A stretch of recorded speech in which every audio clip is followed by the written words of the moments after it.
Hi guys, Fred Well with the On Moxie channel. Man, it has been a crazy day. This morning early, our time, Secretary of Defense Pete Hegseth arrived in Stuttgart, Germany to visit the U.S. headquarters there and the Army. While he was walking inside the headquarters, he was heckled and booed by what appears to be military family members.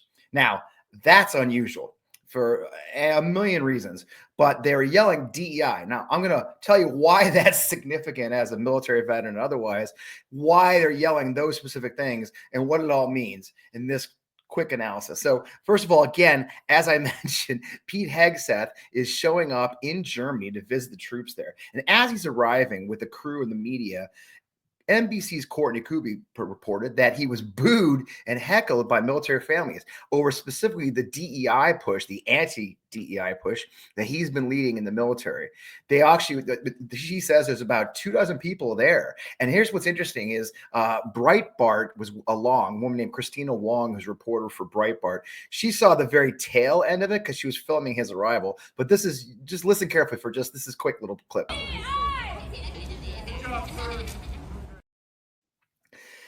So if that's a military spouse or a teacher from the DOD schools, that's pretty amazing because that is actually on a military base where that occurs, my understanding. So why is this happening? Well, it follows the sweep that they've been doing to get anti-DEI. And this has come out lately in quite a few places. Specifically, you may have heard last week that there's a story just came out that the DEI sweep has now targeted U.S. military schools. So for those who understand, our kids who are in the military, their parents, they're stationed overseas. There are DOD schools, called the DOD Education Administration, DODEA, it's called, DODEA, and their schools go there. And it's significant. These are really good schools. They're some of the best schools in the world, believe it or not. People want to send their kids to the military schools overseas. Teachers have been there for decades. Many live overseas almost their whole life. Virtually expatriates to live there to teach our kids. Often the teachers are military spouses as well who are transitioning over there. And it gives a lot of jobs for our spouses who are teachers. But more importantly, it's for the kids. And here's what's significant about that is there's no other alternatives. Like, unlike here in the United States, let's say your public school has problems. You can't just pull your kid out and go to the little Christian school down the street or a private non-denominational school. You're stuck with the DOD schools. And this week, they announced that they're going to go through the curriculum and sweep through. And this has been met with shocking frustration amongst military spouses. Here, Representative Jamie Raskin conveys a note that he got from a constituent who lives abroad in the U.S. military, who are parents in the DOD schools. They're outrageous because there's censorship happening.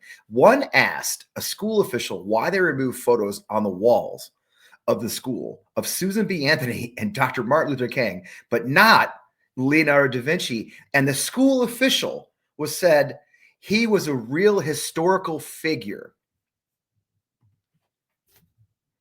Susan B. Anthony, who got women the right to vote, and Dr. Martin Luther King were not real historical figures in this person's eyes. That shock. It was met with shock. In that memo, you can see this memo that she put out. The memo talks about how they're actually stopping kids from taking school library books. They're closing the library to go through the books. Okay. Does this sound like Moms for Liberty? And let's be honest, does this have a damn thing to do with DEI? Book banning? Book banning. And here's where it gets really crazy. Look at the book. So this is the memo they put out going through just recently. We got hold of it. This is the memo laying out how they reviewed curriculum in the schools, and they're going through the books. And the curriculum they're pulling is shocking. I mean, Black history portions of regular shops, even AP courses are being scrubbed. At the top, you'll see AP psychology has been scrubbed for DEI material, believe it or not. This is really dark stuff if it was anywhere else, but this is the military schools. And as you can see, parents ain't happy. And here's some of the books they're banning. Up here, you'll see that's Sally Ride, her biography, the astronaut, who I didn't know until this story came out, apparently was gay. And it's mentioned in the book. They actually banned that as DEI. The biography of an astronaut who just happened to be gay has been banned because it's DEI. And so the lie is there. It has nothing to do with DEI or any sort of thing. This is really about banning minorities, discussions of gay rights, discussions of black people. They call it DEI to keep us sleeping, but that's not what's really going on. And you and I both know it. And the kids know it. This is on top of what happened last week. So if you saw my hot take I did last week on what happened at West Point, as you know, I'm a West Point grad. If you don't, maybe you don't know, they did last week. It blew up in their face when West Point moved to disband the clubs for women and minorities after the DEI order. And this included the Society of Black Engineers, the Society for Women Engineers, the Contemporary Affairs Club. Look at this picture that we found online. A fellow graduate posted this. This is a picture of the Contemporary Affairs seminar from the 1972 yearbook. And there's a story that goes with it. Great historian Kevin Levin wrote the story, which, as it turned out, during the Black Rights Movement in the 60s, when there was only 100 or so black cadets, they weren't allowed to have their own club, early DEI efforts. We just call it racism. Then Jim Crow is another term in the 60s. They took over the Contemporary Affairs Forum as sort of their own club, and eventually it became a black club. That's 1970, you guys. That club has existed for 55 years. And the story Trump wants to tell you is this is a Biden thing, the Biden DEI initiatives. This club that you're seeing on the screen, this club has existed for over 55 years, and it was disbanded last week because Pete Hegseth and Trump want to get rid of DEI, whatever that may be, in their views. And it hasn't gone well, but this is where it gets ugly. And this is the last thing we'll talk about. Well, how does this affect the military, right? I mean, obviously the military is all volunteer. I'm sure they got plenty of people, right? Because they're telling us right now that since Donald Trump got elected, there's been a flood of new recruits to come in, and they don't need to do as much recruiting with minorities. Matter of fact, here's a story that came out from military.com. They're no longer going to recruit.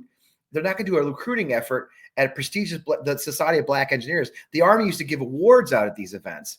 They're not even going to. They're not going to recruit from these prestigious awards. Those are live shots there of them. And so they've decided that those are, quote, DEI again, and they're not going to do it. Well, how does that affect the military? Well, I'm going to tell you a little secret. The military desperately needs people of color and women to survive because statistics show, data shows very clearly there are not enough healthy Americans to serve. The fact is, less than 1/3 of all American kids, 18 or so, can actually serve the military due to drug use, perhaps criminal behavior. Perhaps they have special needs or not that doesn't qualify them for the military. Obviously, if you're severely autistic or otherwise, you can't serve. So we have a very small pool of service members available to us in a volunteer force with high standards. Do you know who saved the military last year? Take a guess.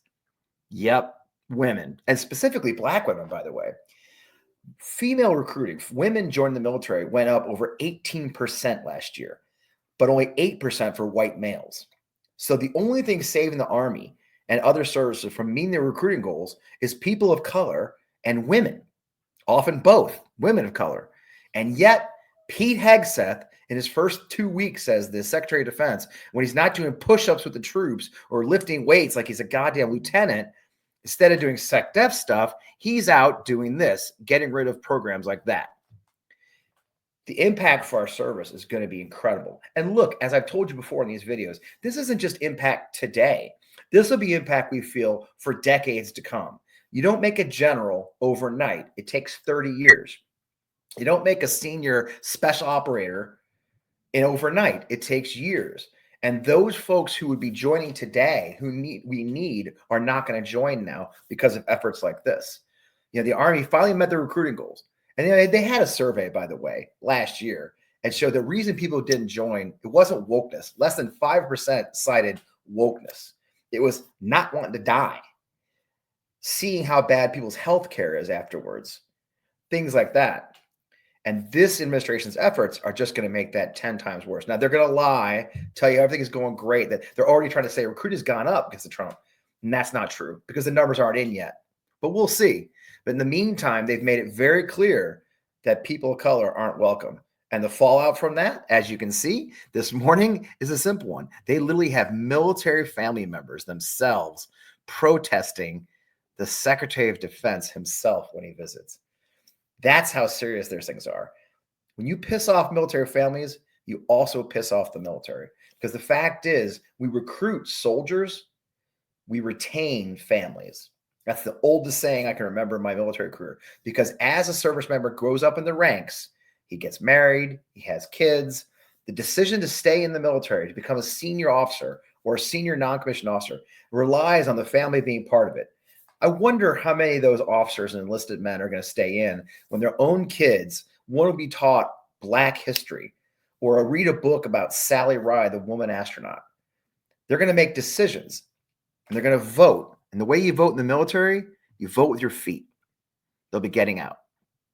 I'm Fred Wellman, host of On Democracy with FP Wellman, right here on the On Democracy channel. I hope you'll join us. You can find us everywhere. I'd love you to subscribe to this YouTube channel. We've got great stuff coming, new shows, and of course, On Democracy Sunday. This week, we've got a great guest. You can't want to miss it. It's live every Sunday morning at 11 Eastern. Join us there. We'll see you soon. And, stay in the fight, folks. We are.